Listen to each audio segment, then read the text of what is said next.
Have you ever stopped to realize that the pain you carry doesn't come from what you lost, but from how tightly you clung to what was never truly yours? The truth can be harsh, but it's liberating. It's not the departure that hurts. It's the illusion of permanence you created. It's refusing to accept that everything in life is temporary, fleeting, and ever-changing. Stoicism teaches something most people spend a lifetime never understanding. Suffering doesn't come from loss itself, but from attachment. Today, we're going to explore how emotional attachment is the invisible root of your pain, and how timeless philosophy can free you from the prison you've built for yourself. We'll uncover why you suffer more from the way you relate to things than from the things themselves, and how to transform that understanding into true freedom. Before we dive in, if you want to break free from unnecessary suffering and achieve unshakable inner peace, hit that like button, subscribe, and turn on notifications. In the comments, write, "I choose to let go of what I cannot control." This simple act marks your first conscious step toward emotional freedom. From childhood, we've been conditioned to believe we can own people, moments, and things. My partner, my job, my house, my youth. But here's the truth most refuse to face. You never truly owned any of it. You were only a temporary caretaker, a visitor passing through this thing called life. Marcus Aurelius, Roman emperor and practicing Stoic, wrote that everything we love is like water slipping through our fingers. Not because the universe is cruel, but because this is the nature of reality. Everything changes, everything flows, everything returns to the void. The tighter you grip, the faster it slips away. Attachment is that clenched fist that wounds your own hand as you try to hold on to what is inherently free. When you lose a relationship, a job, or someone you love, what really hurts? The absence itself, or the story you've built about how things were supposed to be? Pain comes from the gap between reality and your expectations. You suffer because life didn't follow the script you wrote in your mind. Epictetus said, "Some things are under our control and others are not. Our task is not to control the uncontrollable, but to adjust our mind, our perception, and our response." Loss is inevitable. Death, separation, change are permanent ingredients of the human experience. But suffering is optional. It's manufactured when we refuse to accept what has already happened. Emotional attachment is a chain we forge ourselves. No one else locks the door. You imprisoned yourself the moment you decided your peace depended on something external remaining unchanged. Look at your life. How many of your worries, anxieties, and fears come from the terror of losing someone or something? How many nights of sleep have you sacrificed imagining the worst? Seneca wrote that we fear death, but act as if we are immortal. We postpone happiness, tying it to the permanence of favorable circumstances. I'll be happy when I get that job, when this relationship lasts, when my health stays perfect. Then life changes, and we collapse because we built our emotional foundation on shifting sand. Attachment is not love. Love frees.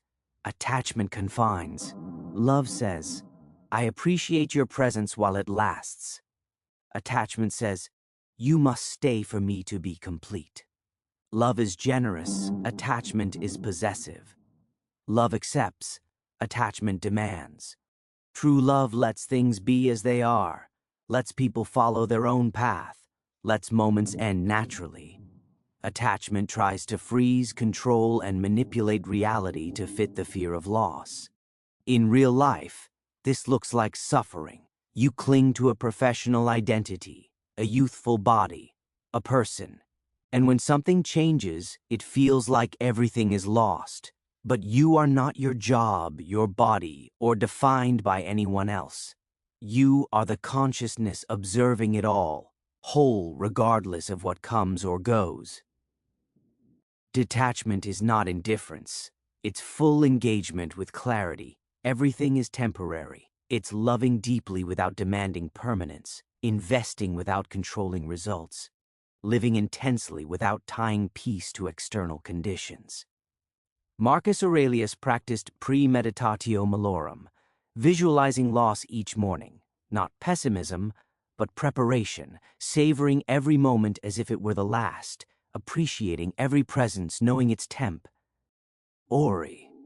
When you practice this, something remarkable happens. Your relationship with life shifts. You stop living on autopilot. Stop treating people as if they are permanent fixtures. You start cherishing every conversation, every hug, every sunrise, not out of desperation but awareness. You understand that beauty lies in impermanence. The flower is beautiful because it will wilt. In practice today, this means put the phone down and be present. Have difficult conversations when needed, instead of avoiding them out of fear. Pursue dreams without making your happiness depend on results. The cruelty of attachment is anticipatory grief, suffering before loss even occurs. You worry about the day someone leaves, the illness that might come, the future that doesn't exist yet, and miss the only moment you truly have, now. Attachment steals the present. It keeps you in tension, hypervigilance, and a futile attempt to control the uncontrollable. Try this exercise. Count how many of your current worries are about things that haven't happened yet. How many hours have you rehearsed arguments, imagined rejection, pictured disaster? Then ask, how many of those worries actually happened as intensely as imagined? The answer will show how much life has been wasted in self-made suffering.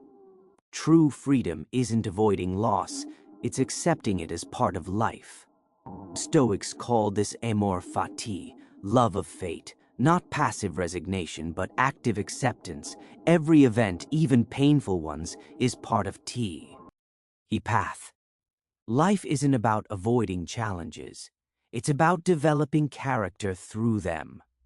When you accept loss, paradoxically, you stop losing. Real loss isn't when something leaves, it's when you never truly enjoyed it while it was here. Real loss is spending years next to someone without seeing them, having health but squandering it in worry, living today like it's a rehearsal for a future that never arrives. Epictetus said, "You don't choose what happens to you, but you choose how to respond. You can't control departures, missed opportunities, aging, but you can choose whether to remain bitter or be transformed." Acceptance isn't weakness. It's the highest form of strength. It takes courage to embrace reality and wisdom to welcome change. Acceptance lets you flow with life, discovering a peace no external circumstance can take away because it doesn't rely on anything outside yourself. True detachment is a daily practice, small choices, not sending that desperate message, accepting the marks of time, investing in projects without demanding a particular result. Each time you let go, you grow. Each time you accept what you cannot change, you strengthen yourself. Each time you choose peace over control, you move closer to practical Stoic wisdom. Stoics believe the only true good is virtue, character. Everything else, health, wealth, relationships, success, is indifferent. You may prefer these things, but your inner peace must not depend on them. Your value is not in what you have, but in who you are. And who you are cannot be taken away. You can lose everything, yet preserve integrity, kindness, and wisdom, your only real possessions. Start today. Don't wait for a crisis. See your loved ones as if it's the last time, because one day it will be. Embrace your projects with dedication, but release attachment to the outcome. Care for your body, but accept aging. Invest in relationships, but understand people change. And amidst all impermanence, hold firmly what no one can take: your power to choose how to respond, your inner dignity, your fundamental peace. If this message resonates, leave a like, subscribe, and share with someone who needs to hear it. Sometimes, a single action can be the first step in transforming a life. Remember, real suffering doesn't come from what you lose. It comes from what you refuse to let go. Until the next video.